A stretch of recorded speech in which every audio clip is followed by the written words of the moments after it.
പശ്ചിമഘട്ടത്തിൽ ഒറ്റപ്പെട്ടു പോകുന്ന ദളിതരുടെ കഥയാണ് ശരിക്കും ഈ സിനിമ പറയുന്നത്. മേപ്പാറ എന്ന് പറഞ്ഞിട്ടുള്ള ഒരു ദളിത് ഗ്രാമത്തെ ഇതിനുവേണ്ടി സൃഷ്ടിക്കുകയാണ് സംവിധായകൻ ജയൻ ചെറിയാൻ ചെയ്തിട്ടുള്ളത്. ഇവിടുത്തെ ദളിതരുടെ നേതാവാണ് കരിയാൻ. കരിയാനായിട്ട് അഭിനയിച്ചിട്ടുള്ളത് കണ്ടൽക്കാട് സമര നേതാവ് കല്ലമ്പുക്കുടനാണ്. കരിയാനും JNU ഡ്രോപ്പ് ഔട്ടായ മകൻ ശങ്കരനും തമ്മിലുള്ള ആശയങ്ങളുടെ വൈപരീത്യങ്ങളും അവർ തമ്മിലുള്ള ക്ലാഷുകളും കാണിച്ചിട്ടാണ് സിനിമ തുടങ്ങുന്നത്. എത്ര കാലമായി നീ സായിപ്പിൻ്റെ വഴിയൊക്കെ ഇങ്ങനെ ചുറ്റിത്തിരിഞ്ഞ് നടക്കുന്നത്? സായിപ്പ് എന്നെ അമേരിക്ക കൊണ്ടുവന്ന് പറഞ്ഞിട്ടുണ്ട്. അവിടെ പോയി പഠിക്കണം. എനിക്ക് നാട് വിട്ടു പോകുന്ന കാര്യം തീരുമാനിക്കാനായിട്ടില്ല. ഇവിടെ സമരവും കാര്യങ്ങളൊക്കെ നടക്കുന്നുണ്ട്. അതിൽ പോയിട്ട് നമ്മൾ നാട്ടുകാർ കളിയാക്കൂലേ? അച്ഛൻ വിവരമില്ലാത്തതാണ് ഇങ്ങനെ ഓരോന്നൊക്കെ വിളിച്ച് പറയുന്നത്. എന്നാൽ പിന്നെ നീ വാരിക്കട്ടി പോടാ. സെൻസർ ബോർഡ് സിനിമയ്ക്ക് സർട്ടിഫിക്കറ്റ് നൽകാതിരിക്കാൻ കുറേ കാരണങ്ങൾ പറയുന്നുണ്ട്. EMSനെയും ഗാന്ധിയും വിമർശിക്കുന്ന ദൃശ്യങ്ങളുണ്ട് എന്നുള്ളതാണ് അതിൻ്റെ ഒരു പ്രധാന കാരണമായിട്ട് പറയുന്നത്. Hey Shankar, who's that guy with the baby? Oh, that's my old man's God, and baby is me. അച്ഛാ, EMS ആരാണെന്നാണ് സാഹിബ് ചോദിക്കണേ. ഞാൻ പറഞ്ഞു EMS അച്ഛൻ്റെ ദൈവമാണ്. ഒരു കാലത്ത് എൻ്റെ ദൈവം തന്നെയാന്നു. പിന്നെ മണ്ണിൻ്റെ പ്രശ്നം വന്നപ്പോൾ അയാൾ നമ്പൂരി, നമ്മൾ പണ്ടത്തെ പോലെ തന്നെ ആയി. പിന്നെന്തിനാണ് അവൾ തൂക്കിയിട്ടേക്കണത്? ഒരിക്കൽ ദൈവമായി കഴിഞ്ഞാൽ അങ്ങനെയാണ്, ചുമരിൻ്റെ മേലെ ആൾ തൂങ്ങിക്കിടക്കും. 80കളുടെ തുടക്കത്തോടെയാണ് ഇവിടെ ദളിത് സ്വത്വബോധം എന്നുള്ളൊരാശയമൊക്കെ രൂപപ്പെട്ടു വരുന്നത്. ശരിക്കും ഈ സിനിമ അതിൻ്റെ ഒരു തുടർച്ചയാണ്.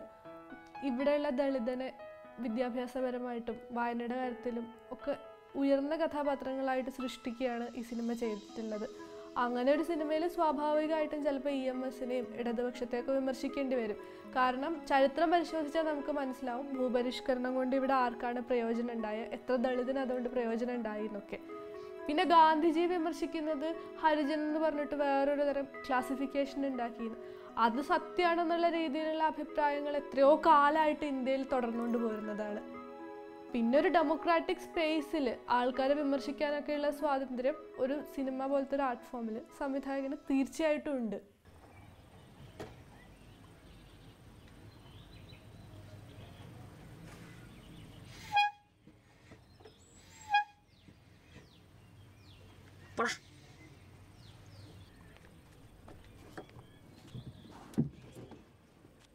എടുക്കുമോളെ വണ്ടി, നമുക്കൊരു ഓട്ടം പോവാം.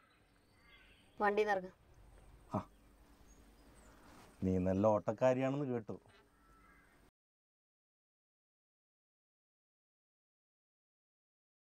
നിന്റെ അമ്മക്കില്ലാത്ത നെകളിപ്പ് എന്തിനാടി നിനക്ക്? നിന്റെ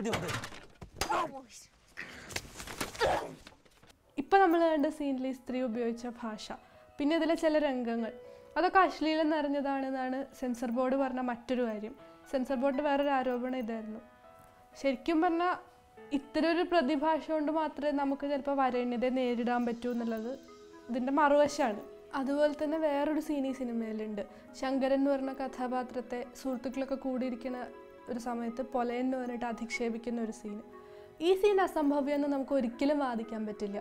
കാരണം തമാശക്കെങ്കിലും നമ്മൾ കണ്ടിട്ടുണ്ടാവും ഡെയിലി ലൈഫിൽ സുഹൃത്തുക്കൾ കൂടിയിരിക്കുന്ന സമയത്തൊക്കെ ജാതിപ്പേര് വിളിച്ചിട്ട് അധിക്ഷേപിക്കുകയും കളിയാക്കുകയൊക്കെ ചെയ്യുന്നൊരു പ്രവണത. I have a problem with the so-called Dalit land rights.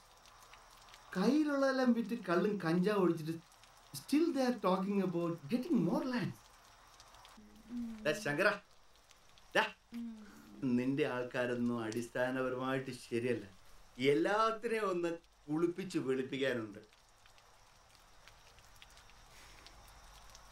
എൻ്റെ ആൾക്കാര്? അതെ. എന്താ നീ പെലേനല്ലേ?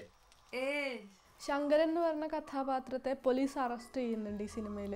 തുടർന്ന് ഭയങ്കര ക്രൂരായ പോലീസ് ടോർച്ചറിങ്ങിൻ്റെ ദൃശ്യങ്ങളൊക്കെ ഉണ്ട് സിനിമയിൽ. സെൻസർ ബോർഡിനെ ചോടിപ്പിച്ച വേറൊരു കാര്യം ഈ സീനുകളുടെ ക്രൗര്യം കുറച്ച് കൂടിപ്പോയി എന്നുള്ളതാണ്. ശരിക്കും നമുക്കും ഭയങ്കര ഷോക്കിംഗ് എക്സ്പീരിയൻസ് ആണ് ആ സീൻ.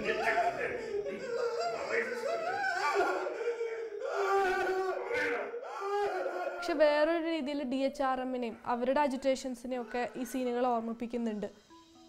ശങ്കരൻ ഇതിലൂടെയൊക്കെ തൻ്റെ ദളിത് സ്വത്വത്തെ തിരിച്ചറിയുകയും അച്ഛൻ്റെ അജിറ്റേഷൻസിലും സമരത്തിലും പങ്കാളികളാവുകയും ചെയ്യുന്നതിൽ കൂടെയാണ് ഈ പാപ്ലിയോ ബുദ്ധ വികസിക്കുന്നത്.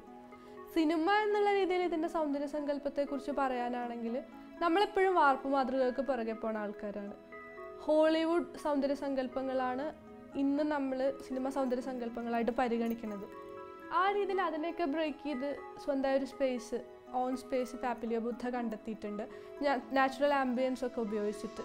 പക്ഷെ പലപ്പോഴും അങ്ങനെ ഒരു ഓൺ സ്പേസ് കണ്ടെത്താൻ വേണ്ടിയിട്ട് കൃത്രിമമായി ശ്രമിച്ചിട്ട് പരാജയപ്പെടുന്നതും കാണാം. ചില സമയത്ത് അത് ഭയങ്കരമായിട്ട് മുഴച്ചു നിൽക്കണമെന്ന് പറയാതെ പറ്റില്ല. പാപ്പിലിയോ ബുദ്ധ എന്നുള്ള പേര് ഭയങ്കര സജസ്റ്റീവാണ്. സ്വാഭാവികമായിട്ടും അംബേദ്കറേയും ബുദ്ധിസത്തെയൊക്കെ തന്നെ ആ പേര് ഓർമ്മിപ്പിക്കുന്നുണ്ട്.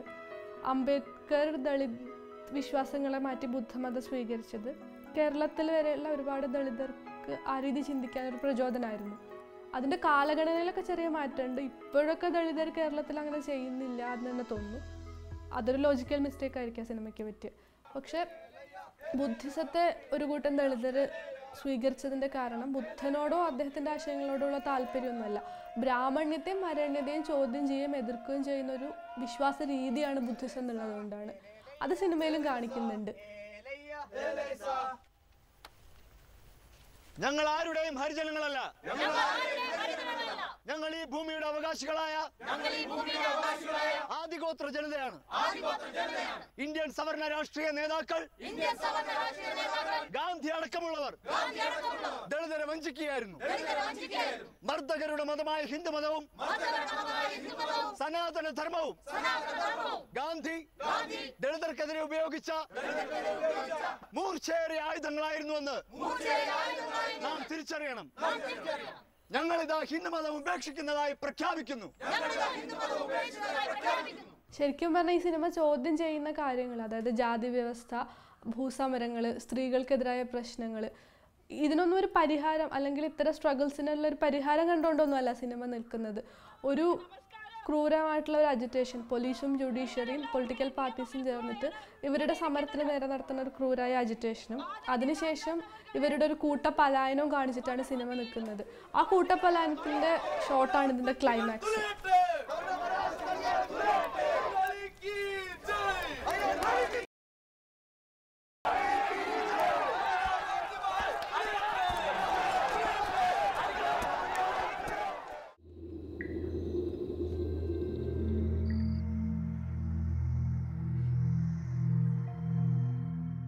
ഇത് ശരിക്കും ഒരു ഓപ്പൺ എൻഡിങ് ആണ്. ഒരുപാട് വ്യാഖ്യാനങ്ങൾക്ക് സാധ്യതയുണ്ട് ഈ ക്ലൈമാക്സിൽ. ഒരുപക്ഷെ യാഥാർത്ഥ്യം അതായതുകൊണ്ടായിരിക്കാം ഈ ഭൂസമരങ്ങളൊന്നും ഒരിക്കലും നല്ല രീതിയിൽ അല്ലെങ്കിൽ ദളിതർക്ക് സപ്പോർട്ടീവായ രീതിയിൽ അവസാനിക്കുന്നില്ല. ഭൂമി കിട്ടാത്തവർ സമരം ചെയ്തുകൊണ്ടേയിരിക്കുന്നു, പരിസ്ഥിതി നശിച്ചുകൊണ്ടേയിരിക്കുന്നു, സ്ത്രീ പ്രശ്നങ്ങളും അതുപോലെ തുടർന്നുകൊണ്ടിരിക്കുന്നു.